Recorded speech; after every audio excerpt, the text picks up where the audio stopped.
મારા પપ્પા હંમેશા મમ્મી સાથે ઝઘડો કરીને જ ઘરની બહાર નીકળતા હતા અને મમ્મી પણ ગૌ ઉફાડીને પપ્પા પર બૂમો પાડતા હતા. હું આંગણામાં બેઠી હતી, મારા સેકન્ડ યરની પરીક્ષાની તૈયારી કરતી હતી, પણ મારું મન એકદમ ભણવામાંથી ઉઠી ગયું હતું. પપ્પા તેમના ઝઘડામાં મને ખેંચી લેતા હતા. આજે પણ હંમેશાની જેમ તેમણે મને મનહૂસ કહીને ઘર છોડ્યું હતું. મારું દિલ ચૂર ચૂર થઈ ગયું હતું. હું વિચારતી હતી કે સિરિયલોમાં તો શું બતાવે છે, પિતા પોતાની એકની એક સંતાન પર જીવન આપી દે છે, પણ અહીંયા તો કંઈક જુદું જ ચાલી રહ્યું હતું. મારા પપ્પા મને મનહૂસ કહેતા અને મમ્મી ગુસ્સામાં આવીને કહેતા, ભગવાનને પ્રાર્થના કરો કે તે મરી જાય, તમારા જીવનમાંથી ચાંદનીનો મનહૂસ સાયો દૂર થઈ જાય. આવું જીવન જીવીને શું કરવું હતું? બસ દાદીની કસર બાકી રહી હતી. જેવા પપ્પા ઘરની બહાર નીકળતા, દાદીનો પુરાણ શરૂ થઈ જતો. આવું કર્યું, તેવું કર્યું. હું ખૂબ તંગ થઈ ગઈ હતી. અમારું ઘર યુદ્ધના મેદાનથી ઓછું નહોતું. લોકો પોતાની છત પર ઊભા રહીને સાસુ વહુના ઝઘડાનો આનંદ માણતા, જાણે થિયેટરમાં ફિલ્મ ચાલતી હોય. હું આ બધા ઝઘડાઓથી કંટાળી ગઈ હતી. દાદી મમ્મીને ગાળો બોલવા લાગતા અને કહેતા, હું તને તો છોડાવી જ દઈશ અને મારા દીકરાને બીજું લગ્ન કરાવીને ઘર વસાવી લઈશ. તે ઘણું એશ કરી લીધું મારા દીકરાની કમાણી ખાઈને, તને ઘણી ચરબી ચડી ગઈ છે. પછી મમ્મી અને દાદીની તૂતું મેમે શરૂ થઈ જતી અને તે સાંજ સુધી ચાલતી. દાદીની આ સાસુવાળી વાતો પર મને ખૂબ હસવું આવતું. મેં મારી મમ્મીને ક્યારેય પોતાના પર એક રૂપિયો પણ ખર્ચતા જોયા નહોતા. એશ તો દૂરની વાત હતી. મમ્મી મારી પાસે આવ્યા ત્યારે હું મારા વિચારોમાંથી ચોંકી ગઈ. તેમણે પોતાના દુપટ્ટામાં બાંધેલી ગાંઠ ખોલી, મને થોડા પૈસા આપ્યા અને કહ્યું, જા બેટા, દુકાનેથી 1 કિલો બાજરીનો લોટ લઈ આવ. તારા પપ્પા બાજરીની રોટલી ખૂબ શોખથી ખાય છે. મેં મમ્મી પાસેથી પૈસા લીધા, ચપ્પલ પહેરી અને બહાર નીકળી. હું વિચારતી હતી કે મમ્મી રોજ મને બાજરીનો લોટ કેમ મંગાવે છે જ્યારે તેઓ રાંધતા જ નથી. મમ્મી આ લોટનું શું કર્યું હશે? મને તો એવું લાગતું હતું કે ઘરના તાણાવાળા માહોલથી મને દૂર રાખવા માટે તેઓ મને બહાર મોકલતા, જેથી મારું મન ફ્રેશ થઈ જાય અને હું શાંતિથી શ્વાસ લઈ શકું. મારી મમ્મી એક સાધારણ સ્ત્રી હતી. આખો દિવસ કામમાં વ્યસ્ત રહેતી, પણ કોઈ તેમને ખુશ નહોતું. તેમની ભૂલ એ હતી કે તેઓ પપ્પાને દીકરો ન આપી શક્યા. મારા અભ્યાસ પછી મમ્મીને કોઈ એવી બીમારી થઈ ગઈ કે તેઓ હવે ક્યારેય બીજું બાળક ન જન્મી શકે. આ વાતને કારણે પપ્પા મમ્મીને મનહૂસ કહેતા. મારા પપ્પા એકદમ મનમોજી માણસ હતા. તેમણે ઘરની બહાર પોતાના શોખનો ઘણો સામાન રાખ્યો હતો. ઘરમાં તેઓ મમ્મી સાથે ઠીક રહેતા, પણ જે દિવસે દાદી તેમને કહેતા કે એક પોતો હોત તો કેટલું સારું થાત, તે દિવસે પપ્પાને દીકરાની ચિંતા મગજમાં ઘૂસી જતી અને તેઓ ખૂબ પરેશાન થઈ જતા. દાદી કહેતા, અરે દિનેશ, તારા પછી આપણી વંશવેલ ખતમ થઈ જશે. તું ક્યાં સુધી આ મનુ સ્ત્રીના પાળવ સાથે બંધાયેલો રહીશ?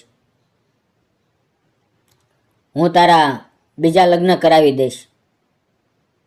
દાદીની વાત સાંભળીને પપ્પા ઊભા થઈને ઓરડામાં જતા અને મમ્મીને ઠપકો આપવા લાગતા. પહેલાં મમ્મી ચૂપ રહેતા, પણ હવે તેઓ પણ બોલવા લાગ્યા હતા. આ રીતે ઝઘડો હવે વધુ તીવ્ર થવા લાગ્યો હતો અને આ ઝઘડાઓના કારણે હું ખૂબ માનસિક તણાવમાં રહેવા લાગી હતી. આમ જ દિવસો પસાર થતા હતા. એક દિવસ હું કોલેજથી ઘરે પાછી આવી તો મમ્મીને આંગણામાં ફૂટીને રડતા જોયા. હું ખૂબ ગભરાઈ ગઈ. મેં મારું બેગ દરવાજે ફેંકી દીધું અને દોડીને મમ્મી પાસે ગઈ. મેં કહ્યું, મમ્મી, મને કહો શું થયું? તેઓ રડતા રડતા બોલ્યા, હું બરબાદ થઈ ગઈ, મારું કશું ન રહ્યું. હું ખૂબ ગભરાઈ ગઈ અને બોલી, મમ્મી, કહો ને શું થયું? પપ્પા તો ઠીક છે ને?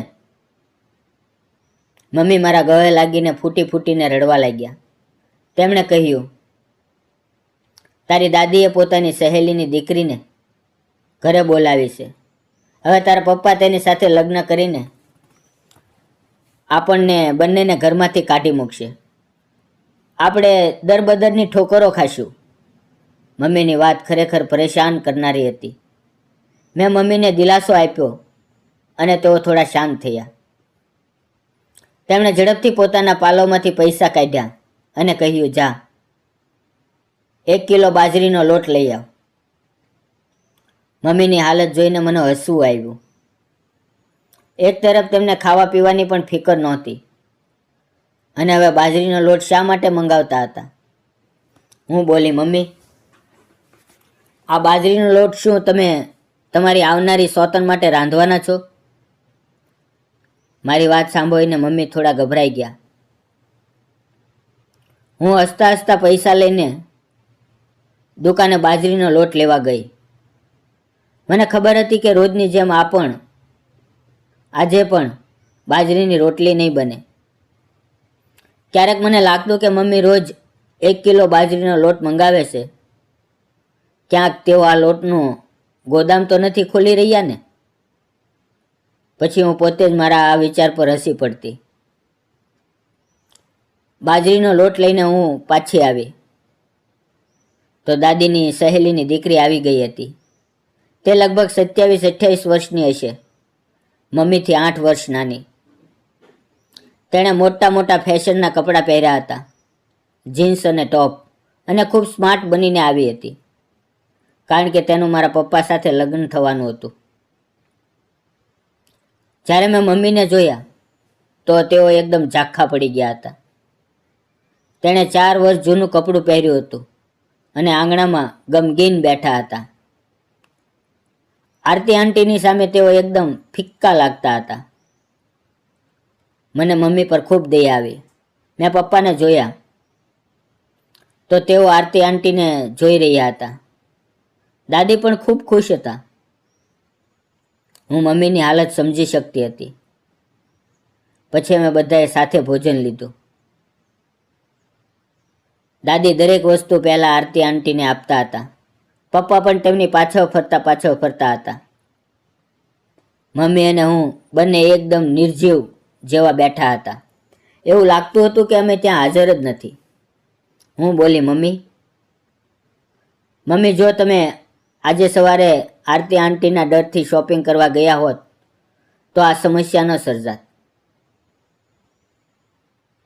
મમ્મી ખૂબ ગમગીન થઈ ગયા હતા. પહેલી વાર મમ્મીએ પોતાના માટે શોપિંગ કરવા માટે આજે પપ્પા પાસેથી પૈસા લીધા હતા. પપ્પાએ પણ મમ્મીને ઘણા પૈસા આપ્યા હતા. ખબર નહીં પપ્પાની આ ઉદારતા પાછળ કયું રાજ છુપાયેલું હતું. ભોજન પછી બધા પોતપોતાના ઓરડામાં ચાલ્યા ગયા. મને ખબર હતી કે આજે આખી રાત મમ્મી રડવાના હતા. સવારે મમ્મી મારી પાસે આવ્યા અને બોલ્યા, આજે તો કોલેજ નહીં જા, આપણે બજાર જઈશું, મારે થોડી ખરીદી કરવી છે. હું હસી પડી. મેં કહ્યું, સવારે આરતી આંટીના આવવાથી તમને ખુશી થઈ એટલે તમને પૈસાની પરવા નથી. ખેર, અમે મા દીકરી બજાર ગયા. મેં મમ્મીને સારા ફેન્સી કપડાં અપાવ્યા. એક નવું જૂતું પણ લીધું. પાછા આવતી વખતે કપડાં દરજીને પણ આપી દીધા. ઘરે પાછા આવ્યા તો દાદી પોતાના ઓરડામાં બેઠા મા જપી રહ્યા હતા. જ્યારે પપ્પા સવારે આરતી આંટી સાથે વાતોમાં ખૂબ વ્યસ્ત હતા. મમ્મીની બધી ખુશી ઝાંખી પડી ગઈ હતી. મમ્મી શરીરમાં આગ લગાડીને બેઠી હતી અને ઓરડામાં ચાલ્યા ગયા. પપ્પા પણ મમ્મીની પાછો ગયા. હું આરતી આંટી પાસે બેસીને ફેશન અને મેકઅપની વાતો કરવા લાગી. મમ્મી મને હંમેશા કહેતી કે આરતી આંટીને તારી સાથે વ્યસ્ત રાખ, જેથી તે તારા પપ્પા સાથે ન બેસે. ઘરમાં અજીબ જ તણાવ હતો. દાદી આખો દિવસ આરતી આંટીને પપ્પાની નજીક મોકલવાના આઈડિયા કાઢતા, જ્યારે પપ્પા તો પોતે જ આરતી આંટીની પાછળ ફરતા. પણ મેં ગૌર કર્યું હતું કે આરતી આંટીના સૌંદર્ય છતાં પપ્પા તેમની સાથે ક્યારેક જ વાત કરતા. મારી મમ્મીએ હવે નવા કપડાં પહેરવાનું શરૂ કર્યું હતું. રોજ વાવમાં કાકસો ફેરવતા અને મેકઅપ પણ કરતા. એક દિવસ અમે બધા સાથે ભોજન લઈ રહ્યા હતા, ત્યારે દાદી મારી સાથે વાત કરવા લાગ્યા. ચાંદની, ભોજન લઈને સામેની દુકાનેથી 1 કિલો બાજરીનો લોટ લઈ આવજે. તારા પપ્પાને બાજરીની રોટલી ખૂબ શોખથી ખાય છે. મેં આશ્ચર્યથી દાદી તરફ જોયું અને બોલી, દાદી, તમે પણ મમ્મી વાળો ધંધો શરૂ કરવાનું વિચારી લીધું? બધાએ ચોંકીને મારી તરફ જોયું. તો પપ્પા બોલ્યા, શું મતલબ? હું બધી વાત કહેવા જતી હતી. મતલબ, મમ્મી મને દુકાને બસ આટલું જ બોલી શકી. મેં મમ્મી તરફ જોયું તો તેઓ નામાં હાવભાવ કરી રહ્યા હતા અને તેમની આંખો મને ખૂબ ધમકાવી રહી હતી. મને લાગ્યું કે મમ્મીની વાત બધાની સામે ન કહેવી જોઈએ. મેં વાત બદલી નાખી. મમ્મી જ્યારે મને કંઈ મંગાવે છે તો મને પૈસા આપે છે. મને લાગ્યું કે દાદીએ પણ એ જ ધંધો શરૂ કર્યો. પપ્પા હસી પડ્યા. ખેર, તે દિવસે દાદીએ બાજરીનો લોટ મંગાવ્યો અને અમારા ઘરે તે દિવસે ખરેખર બાજરીની રોટલીઓ બની, જે મેં ખૂબ શોખથી ખાધી. હવે ઘણા દિવસ શાંતિથી પસાર થયા, પણ દાદીની રંગત ફરી બદલાવા લાગી. તેઓ બેસતા ઉઠતા પપ્પાને યાદ કરતા. તને કોઈ સંતાન નથી, આપણી વંશવેલ ખતમ થઈ જશે. દાદી ક્યારેક મમ્મીને ગાળો બોલતા અને હવે સાફ શબ્દોમાં પપ્પાને કહેતા, તું હા કરે તો હું આરતી સાથે તારું લગ્ન કરાવી દઉં અને તારું ઘર આબાદ કરી દઉં. પપ્પા કહેતા, મમ્મી, મારું ઘર તો પહેલેથી જ આબાદ છે. પણ દાદી ક્યાં માનવાના હતા? એક દિવસ હું કોલેજથી પાછી આવી તો મમ્મીને ઓરડામાં અંધારું કરીને સૂતેલા જોયા. તેઓ ફૂટીને રડી રહ્યા હતા. મારું દિલ ગભરાઈ ગયું. મેં મમ્મીને ગળે લગાડીને શાંત કર્યા અને પછી પૂછ્યું, મને બધું કહો, શું થયું? મમ્મી બોલ્યા, ચાંદની બેટા, તો દુકાનેથી 1 કિલો બાજરીનો લોટ લઈ આવ, પછી હું તને બધું કહીશ. હું ચૂપચાપ દુકાને ગઈ અને બાજરીનો લોટ લઈ આવી. મમ્મી ક્યારેય પોતે બાજરીનો લોટ લેવા ન જતા, હંમેશા મને જ મોકલતા. તેઓ મને કહેતા, કોલેજની બેગમાં બાજરીનો લોટ છુપાવીને લઈ આવજે. જો કોઈ પૂછે તો કહેજે કે દુકાનેથી કોપી કે કોઈ પુસ્તક લેવા ગઈ હતી. પાછા આવીને મેં મમ્મીને રડવાનું કારણ પૂછ્યું. તેમણે કહ્યું, તારી દાદીએ મને કહ્યું કે હું તારા પપ્પાનો ઓરડો છોડીને તારા ઓરડામાં શિફ્ટ થઈ જાઉં. તેઓ આરતીને દુલ્હન બનાવીને લાવવાના છે. મેં પૂછ્યું, હવે શું કરશું? તેમણે કહ્યું, હું તારા પપ્પા સાથે વાત કરીશ. જો તેમણે કહ્યું કે મમ્મીની વાત માની લે તો હું ઘર છોડીને ચાલી જઈશ. મમ્મીની વાત સાંભળીને હું ખૂબ ડરી ગઈ, કારણ કે મમ્મી પોતાના વચનના પાક્કા હતા. જે નિર્ણય તેમણે લીધો હોય તેના પર પૂરેપૂરા ખરા ઉતરતા. હું આખો દિવસ પ્રાર્થના કરતી રહી કે કાશ પપ્પા મમ્મીનો સાથ આપે. આની શક્યતા ઓછી હતી, પણ હું પ્રાર્થના તો કરી જ રહી હતી. ખેર, સાંજે પપ્પા ઘરે આવ્યા. તેઓ આંગણામાં બેસીને આરતી દીદી સાથે 2 કલાકથી વાતો કરી રહ્યા હતા. પપ્પાના ચહેરા પર ગુલાબ ખીલી રહ્યા હતા. મારા દિલમાં ખૂબ ડર લાગી રહ્યો હતો કે કાશ પપ્પા મમ્મી સાથે પણ આવી જ ખુશીથી વાતો કરતા. પછી પપ્પા ઊભા થઈને પોતાના ઓરડામાં ગયા. મારું દિલ હવે ખૂબ ધડકી રહ્યું હતું. ખબર નહીં આજે પપ્પા મમ્મીની કિસ્મતમાં શું નિર્ણય લેશે. થોડી જ વાર પસાર થઈ તો મમ્મી મારી પાસે આવ્યા. તેમની આંખો આંસુઓથી ભરેલી હતી. તેઓ મારા ગળે લાગીને ફૂટીને રડવા લાગ્યા. હું બધું સમજી ગઈ. હું બોલી, મમ્મી હવે હું પણ તમારી સાથે જઈશ. મારે આ ઘરમાં નથી રહેવું. ત્યારે મમ્મી મારાથી અલગ થઈને બોલ્યા, અરે પાગલ, આજે તારા પપ્પાએ મારી લાજ રાખી લીધી. તેમણે મારી નજરમાં માન ઊંચું કરી દીધું. મેં તેમને તારા દાદીની વાત કરી તો તેઓ બોલ્યા, મમ્મીનું દિમાગ બગડી ગયું છે. તું બિલકુલ પરેશાન ન થા. હું ખુશીથી ઝૂમી ઉઠી. મારા દિલનો બોજ ઉતરી ગયો, પણ આ ખુશી પણ વધુ દિવસ ટકવાની નહોતી. આ ઘટના થોડા દિવસો પછી પપ્પા આરતી આંટીને શોપિંગ કરવા લઈ ગયા. તેઓ તેમની સાથે જોગિંગ કરવા નીકળી જતા. અહીંયા મમ્મી સુકાઈને કાંટો થઈ ગયા હતા.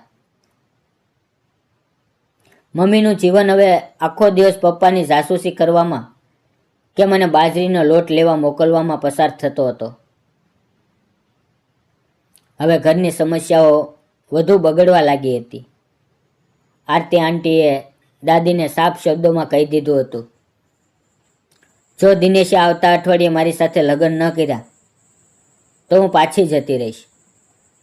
હું ક્યાં સુધી અહીંયા રાહ જોઈને બેસી રહું. આરતી આંટીની વાત સાંભળીને દાદી ખૂબ પરેશાન થઈ ગયા અને એટલે જ મમ્મીના દુશ્મન બની ગયા હતા. એક દિવસે રવિવાર હતો. હું ઘરે જ હતી. દાદી સવારથી મમ્મી સાથે ઝઘડી રહ્યા હતા. હું મમ્મીનું કામ પતાવીને ઓરડામાં સૂવા ગઈ. પહેલાં દાદી મમ્મીને ગંદી ગાળો દેતા, દિનેશનો ઓરડો ખાલી કર, નહીં તો હું તને એના જીવનમાંથી જ કાઢી નાખીશ. મમ્મી કંઈ ન બોલ્યા તો દાદી ઓરડામાં ઘૂસીને મમ્મીનો સામાન બહાર ફેંકવા લાગ્યા. હવે મને પણ દાદી પર ખૂબ ગુસ્સો આવ્યો. હું મમ્મીના ઓરડામાં ગઈ અને મમ્મી પર જ ગુસ્સો કરવા લાગી. તમે દાદીને તેમની હદમાં કેમ નથી રાખતા? મમ્મીએ મને કહ્યું, હું બધું સંભાળી લઈશ, તું બસ મને 1 કિલો બાજરીનો લોટ લઈ આવ. હું ઊભી થઈ, ચપ્પલ પહેરી અને લોટ લેવા નીકળી. આજે જ્યારે મેં લોટ બેગમાં નાખ્યો તો મને પન્ની ફાટેલી લાગી, પણ મને ઘરની ચિંતા હતી એટલે મેં એમ જ બેગમાં નાખી દીધું. અડધા રસ્તે આવી તો મને બેગમાં કંઈક ઉછળતું લાગ્યું. મને ખૂબ ડર લાગ્યો. જ્યારે મેં બેગ ખોલી તો તેમાં એક પક્ષી હતું. મારા તો ડરથી રૂવાડા ઊભા થઈ ગયા. મેં તે પક્ષીને રસ્તા પર જ ફેંકી દીધું અને ઘરે આવવાને બદલે પપ્પાની સ્ટેશનરીની દુકાને ગઈ. પપ્પાની દુકાન ઘરથી થોડે દૂર હતી. મને જોઈને પપ્પા પરેશાન થઈ ગયા. મેં તેમને મારી સાથે ઘરે આવવાનું કહ્યું. તે બોલ્યા વગર મારી સાથે ચાલ્યા. જ્યારે પપ્પાએ ઘરનો દરવાજો ખોલ્યો તો મમ્મી કાપેલી માછલીની જેમ લટકતા હતા. પપ્પાએ આગળ વધીને તેમને સંભાળ્યા. પપ્પાએ અમને મા દીકરીને હાથ પકડીને ઘરમાં લઈ ગયા. દાદી ફરી શેરનીની જેમ બની ગયા હતા. તેઓ બૂમો પાડવા લાગ્યા, દિનેશ, હમણાં જ તારી પત્નીને ઘરમાંથી કાઢી નાખ. આણે તારી માની બેઇજ્જતી કરી. પપ્પાએ દાદીની વાત સાંભળીને કહ્યું, પહેલાં તો ચોક્કસ તમે જ કંઈ બોલ્યા હશો. દાદીનો પારો ચડી ગયો. તેઓ બોલ્યા, મેં તો ફક્ત એટલું જ કહ્યું હતું કે તારો ઓરડો ખાલી કર. આ ઓરડો હું આરતી માટે સજાવવાની છું. કાલે તમારા બંનેના લગ્ન કરાવી દઈશ. પપ્પા હસી પડ્યા અને બોલ્યા, મમ્મી હવે બસ કરો. પછી તેમણે આરતી આંટીને કહ્યું, આરતી, તમે આ ઘરમાં મહેમાન છો. તમારી સાથે વિતાવેલો સમય ખૂબ સારો હતો, પણ હવે મને સારું નથી લાગતું. મારી મજબૂરી બની ગઈ છે કે હું તમને કહું કે હવે તમે અમારા ઘરમાંથી જતા રહો. મને આ બિલકુલ સારું નથી લાગતું, પણ તમારા કારણે અમારું ઘર બગડી રહ્યું છે. દાદી બોલ્યા, દિનેશ, તારું દિમાગ તો ખરાબ નથી થયું ને? આરતી તને વારસ આપી શકે છે, આ બાંજ તને શું આપશે? પપ્પા બોલ્યા, જો ભગવાને મને વારસ આપવો જ હશે તો મારી પત્નીથી જ આપશે. હું આજે તમને એક વાત સાફ શબ્દોમાં કહેવા માંગુ છું કે મારી પત્ની આ ઘરની માલકીન છે. આ ઘરમાં જે કંઈ છે તે તેનું છે. તે અહીંયા મલ્લિકા બનીને રહેશે. હું મારી પત્ની અને મારી દીકરીને તેની સેવા કરશું. પણ આજ પછી જો તમે અમારી સાથે ઝઘડો કે ફરસાદ કરવાનો પ્રયાસ કરશો તો અમે ત્રણેય આ ઘર છોડીને હંમેશા માટે ચાલ્યા જઈશું. તે જ દિવસે આરતી આંટી પાછા ચાલ્યા ગયા. દાદીએ પોતાને ઓરડામાં કેદ કરી લીધા. હું પપ્પા પાસે ફરિયાદ વિના રહી ન શકી. મેં કહ્યું, પપ્પા, તમે મારી અને મમ્મીની સાથે ઘણો અન્યાય કર્યો. કાશ તમે શરૂઆતથી જ અમને પ્રેમ અને ઇજ્જત આપ્યો હોત. પપ્પાએ કહ્યું, બેટા, તારી મમ્મી મારી જરૂરિયાત છે અને હું તેના વિના રહી ન શકું. પણ હું મારી મમ્મી આગળ મજબૂર હતો. મારી મમ્મી ખૂબ ગરમ મિજાજની સ્ત્રી છે. મેં હંમેશા તમને બંનેને તેમના ગુસ્સાથી બચાવવાનો પ્રયાસ કર્યો.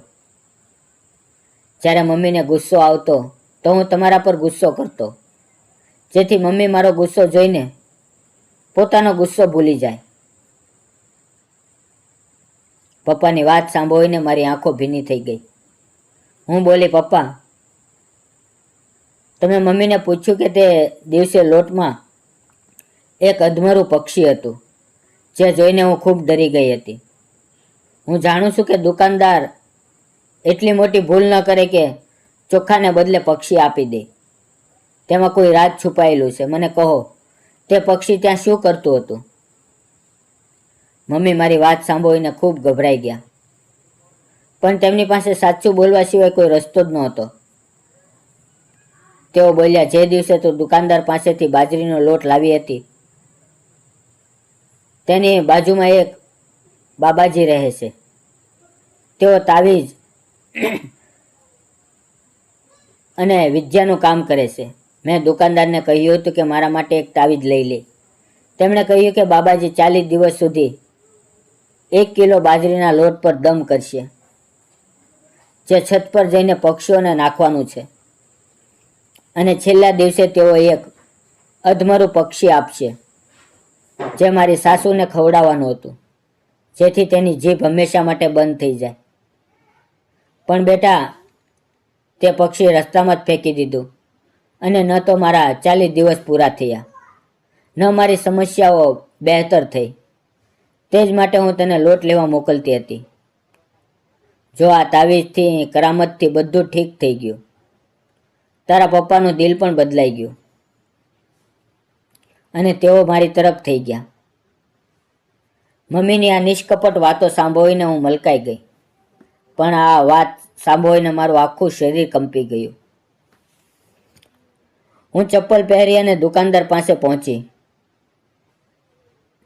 મેં તેને ખૂબ ખરી ખોટી સંભળાવી અને કહ્યું, તમારે ડૂબીને મરી જવું જોઈએ. તમે લોકોને તબાહીના રસ્તે દોરો છો, કાઓ જાદુ કરાવો છો. તે બોલ્યો, અમે તો દુકાનદાર છીએ અને હું દુકાનનો સામાન જ વેચું છું. મેં તારી મમ્મીને કોઈ કાવો જાદુ નથી કરાવ્યો. મેં તો ફક્ત એટલું કહ્યું હતું કે તમારું કામ થઈ જશે, પણ તેના માટે તમારે 40 દિવસ સુધી ન પતિ સાથે ઝઘડવું, ન સાસુ સાથે. તું જાતે વિચાર, જો કોઈ સ્ત્રી 40 દિવસ સુધી ઘરવાળા સાથે ન ઝઘડે તો ઘરવાળા તેની સાથે કેમ ઝઘડશે? તેઓ પણ માણસ બની જશે. મને ખબર નથી કે આ તાવીજથી થાય છે કે નહીં, પણ હું દુકાનદારની વિચારસરણી સાથે સહમત હતી. તેમણે કેવી રીતે પોતાને બધી સમસ્યાઓથી બચાવી લીધું હતું. તેણે મમ્મીને કેટલી સમજદારીની વાત કરી હતી. હું એટલું જાણું છું કે પપ્પાનું દિલ કોઈ તાવીજથી નહીં, પણ મમ્મીના અપાર પ્રેમ, તેમની મોહબ્બત અને તેમની કુરબાનીઓના કારણે બદલાયું હતું. જો દરેક સ્ત્રી પોતાની જીભ બંધ રાખે, ધીરજ રાખે, તો તેનો પતિ પણ નાની નાની વાતો પર ઝઘડવાનું છોડી દેશે. ઘર નહીં તૂટે અને ન તો સોતન લાવવામાં આવે. આ ઘટનાને 2-3 વર્ષ થઈ ગયા. પપ્પા મમ્મીને ડૉક્ટર પાસે લઈ ગયા અને મમ્મીની સારવાર કરાવી. હવે મમ્મીને દીકરો થયો છે, મારો નાનો ભાઈ થયો છે. દોસ્તો, જો તમને આ વિડીયો ગમ્યો હોય તો વિડીયોને લાઈક કરો અને ચેનલને સબસ્ક્રાઈબ કરો. ફરી મળશું મિત્રો આવતીકાલે એક નવી વાર્તામાં. મિત્રો, વિડીયોમાં આવેલા નામ, પાત્ર અને ઘટના ફક્ત કાલ્પનિક છે. તેનો કોઈ પણ વ્યક્તિ, જાતિ કે ધર્મ સાથે સંબંધ નથી. આ વાર્તા ફક્ત મનોરંજન અને શૈક્ષણિક હેતુથી બનાવવામાં આવેલી છે. તેને અન્યથા ન જોશો. અને હા, કાળા જાદુના જાળમાં ફસાશો નહીં, એવું કશું હોતું નથી. તો ફરી મળશું આવતીકાલે મિત્રો એક નવી વાર્તાની અંદર. ત્યાં સુધી આવજો. વિડીયો પૂરો જોવા બદલ આપ સૌનો ધન્યવાદ મિત્રો.